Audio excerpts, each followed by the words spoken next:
কিন্তু উনি যত বড় দরের কবি সেরকম সম্বর্ধনা উনি পাননি। ঢাকা থেকে ওনাকে আমন্ত্রণ জানিয়েছিল, ওখানে ওনাকে সম্বর্ধনা জানাই, ওখানে নজরুল লেখার উপরে। ঢাকায় উনি দুবার গিয়েছিলেন। নমস্কার বন্ধুরা, গৌতমের সাথে এই চ্যানেলে আপনাদের স্বাগত জানাই। আমরা এখন চলে এসেছি রানীগঞ্জের কাশীপুর ডাঙ্গা।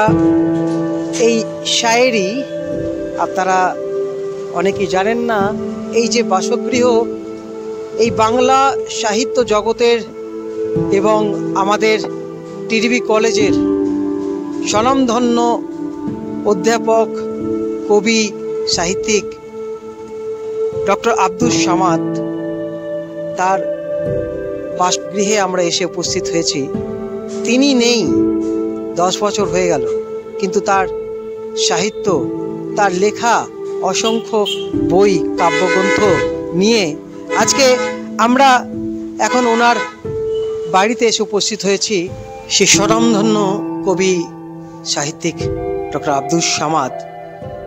আমরা দেখতে পাচ্ছি এই স্যারের ছবির সঙ্গে প্রচুর স্যারের যে সম্মান আমরা আপনাদের সামনে তুলে ধরার চেষ্টা করছি। এই মুহূর্তে বিভিন্ন জায়গা থেকে প্রচুর সম্মান পেয়েছেন এবং আপনাদের স্যারের যে কবিতা এবং স্যারের যে আরও লেখনী রয়েছে আপনাদের সামনে আমি তুলে ধরতে চাই। আমাদের জন্ম 1943 সালের 19শে মার্চ বর্ধমান জেলার আউসগ্রাম থানার অধীনে ভোতা গ্রামে। পিতা আসলাম মল্লিক এবং মা ফতিমা বেগম। স্কুল এবং কলেজের শিক্ষা শেষে তিনি বর্ধমান বিশ্ববিদ্যালয় থেকে বাংলা ভাষা ও সাহিত্যের স্নাতকোত্তর ডিগ্রি এবং কলকাতা বিশ্ববিদ্যালয় থেকে বর্ধমান রাজসভা ও বাংলা সাহিত্য বিষয়ে গবেষণা করে পিএইচডি ডিগ্রি অর্জন করেন।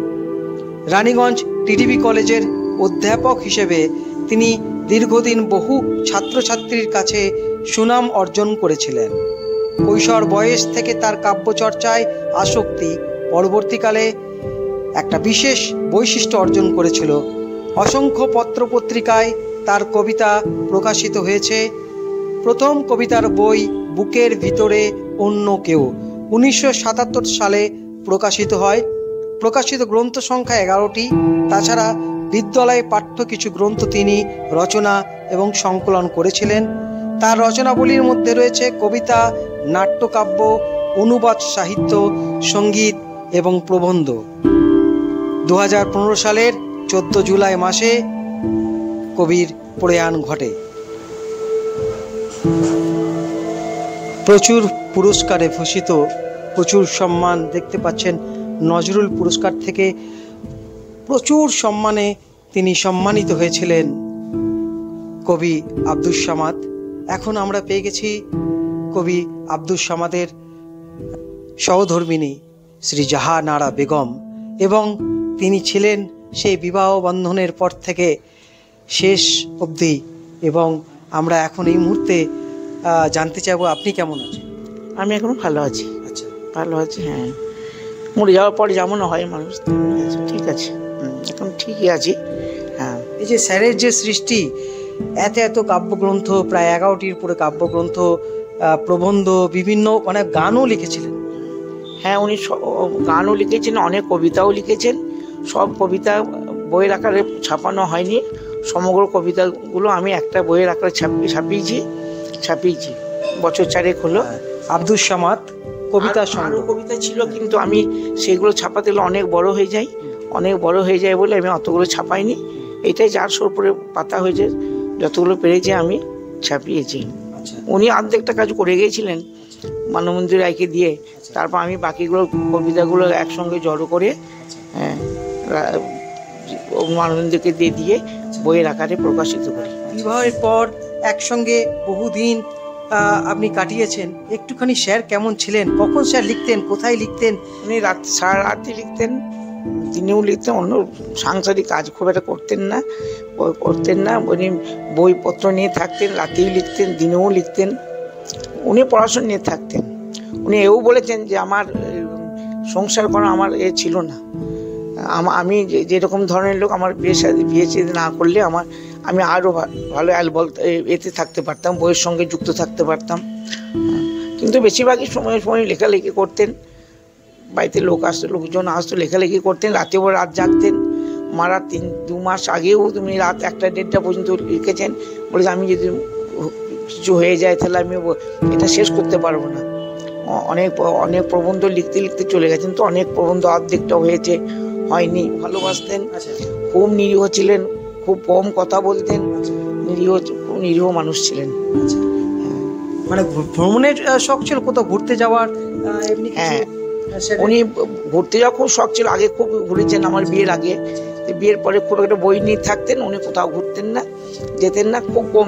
হয়তো বিয়ের 2-4 বছর পর আমরা গিয়েছিলাম, 2-4 বছরের মধ্যে যেগুলো বেড়াতে হয় সেগুলো যেতেন। তারপরে বিয়ে মারা যাবার 10 বছর আগে থেকে উনি সবসময় বই নিয়ে থাকতেন, উনি কোথাও বেরোতেন না। তার শরীর খারাপ হয়ে গেলো, শ্বাসকষ্ট হচ্ছিল, শ্বাসকষ্টে শরীর খারাপ হয়ে গেলো, 10 লোক হাসপাতালে ভর্তি করালো। 1 মাস 15 দিন থাকার পর ঠিক হয়ে গেলেন, বাড়িতে এলেন। যে 8 মাস ভালো ছিলেন, তখন খুব লেখালেখি করতেন 8 মাস মধ্যে। তারপরে হঠাৎ জ্বর এলে কলকাতায় ওয়েস্ট ব্যাংকে ভর্তি হয়ে উনি 1 মাস 8 দিনের মাথায় আর গেল না, ইনফেকশন আর গেল না, ও মারা গেল। যে গুরু গম্ভীর গলা, একটা আওয়াজটাই ওনার একটা আলাদা ছিল। তো স্যার কি গানও করতেন? হ্যাঁ, বিয়ের আগে বলতেন কিছু গান করতেন, রবীন্দ্রসঙ্গীত। তো আমি যখন আসি তখন লেখাপড়া ছাড়া অন্য কিছু করতে দেখিনি। হ্যাঁ, গানের গলাও কি গানের গলা খুব ভালো, ভরাট গলা ছিল। হ্যাঁ, গুরু গম্ভীর গলা, ভরাট গলা। নজরুলের মাধ্যমে ঢাকা থেকে ওনাকে আমন্ত্রণ জানিয়েছিল, ওখানে ওনাকে সম্বর্ধনা জানাই, ওখানে নজরুল লেখার উপরে। ঢাকায় উনি 2বার গিয়েছিলেন। আচ্ছা, একটা কথা আপনার কাছে জানার আছে, উনি যে সম্মান পাওয়ার দরকার ছিল সেই সম্মান কি উনি পেয়েছেন? সে সম্মান পাইনি, হয়তো অতটা সম্মান পাননি। উনি আরো বড় দরে লেখালেখি করতেন, তো অতটা সম্মান পাননি। হ্যাঁ, সে বড় দরের কবি, সেরকম সম্মান উনি পাননি। বন্ধুরা, স্যার কোথায় বসে লিখতেন সবকিছুই দেখাবো, চোখ রাখুন গৌতমের সাথে।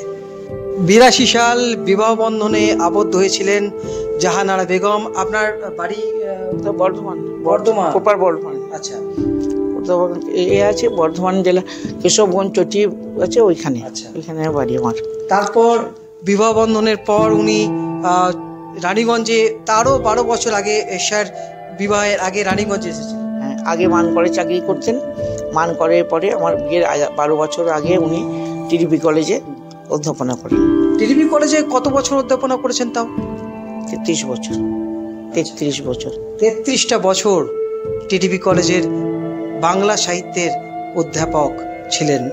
এবং এই যে বাড়ি দেখছেন, এই ঘরের মধ্যেই কিন্তু স্যার বিশ্রাম নিতেন এবং লেখালেখি কোথায় করতেন? নিচের ঘরে। বন্ধুরা, এই যে দেখতে পাচ্ছেন বর্ধমান রাজ শোভাশ্রিত বাংলা সাহিত্য আব্দুস সামাদ। উনি বিভিন্ন রকম প্রবন্ধ, কাব্যগ্রন্থ প্রচুর রয়েছে, আপনাদের প্রথমেই বলেছি। এবং এই যে চেয়ার দেখতে পাচ্ছেন, স্যার কিন্তু এখানেই বসেই কবিতা লেখা, বিভিন্ন সাহিত্যের বিষয়ে লেখা কিন্তু এখানেই উনি লিখতেন। এবং সেই স্যারের কিন্তু ছোঁয়া সব রয়েছে। এই যে বইয়ের ভর্তি এখানে দেখতে পাচ্ছেন, স্যারের বই, লেখা বই তো রয়েছে, এবং তার সাথে সাথে স্যার যে বই পড়তে ভালোবাসতেন সব কিছু রয়েছে, সঞ্চয়িতা এবং বিভিন্ন ধরনের বই আপনারা এখানে দেখতে পাবেন। এখানেও দেখতে পাচ্ছেন নজরুল রচনাবলী 1, 2, 3, 4, এবং এখানে দেখতে পাচ্ছেন প্রচুর চারিদিকে বইয়ের সম্ভার। এখন আমরা চলে এসেছি বিশিষ্ট শিক্ষক, লেখক, গবেষক গুণময় ফৌজদার স্যারের কাছে। এই শিল্পাঞ্চলের মধ্যে কবি হিসেবে, এবং ওনার গানও উনি লিখেছেন, সব কিছুই উনি লিখেছেন কবিতার সাথে সাথে। আপনি যদি স্যারের সম্পর্কে যদি কিছু কথা বলেন। প্রথমেই উল্লেখ করি, স্যারের প্রয়াণের পর আমি লিখেছিলাম স্যারের সম্বন্ধে স্মরণ, এক অসমাপ্ত মহাকাব্যের নায়ক অধ্যাপক ডক্টর আব্দুস সামাদ। এই লেখাটি যোধন পত্রিকায় প্রকাশিত হয়েছিল। আমি মনে করি স্যার একজন মাস্টারমশাই তো আমার বলছিলেনই, তিনি এই শিল্পাঞ্চলের একজন সর্বশ্রেষ্ঠ কবি। তার কবিতায় যেমন মানুষের কথা উঠে এসেছে, তেমন উঠে এসেছে এলাকার অনেক সমস্যার কথা। বললে অপ্রাসঙ্গিক হবে না, তিনি অসংখ্য ছোট ছোট লেখককে বা কবিকে তার রচনার প্রশংসা করে, তার রচনার উৎকর্ষ দান করে তিনি তাদেরকে উজ্জীবিত করেছেন এবং লেখক কবিরূপে প্রতিষ্ঠা দান করেছেন।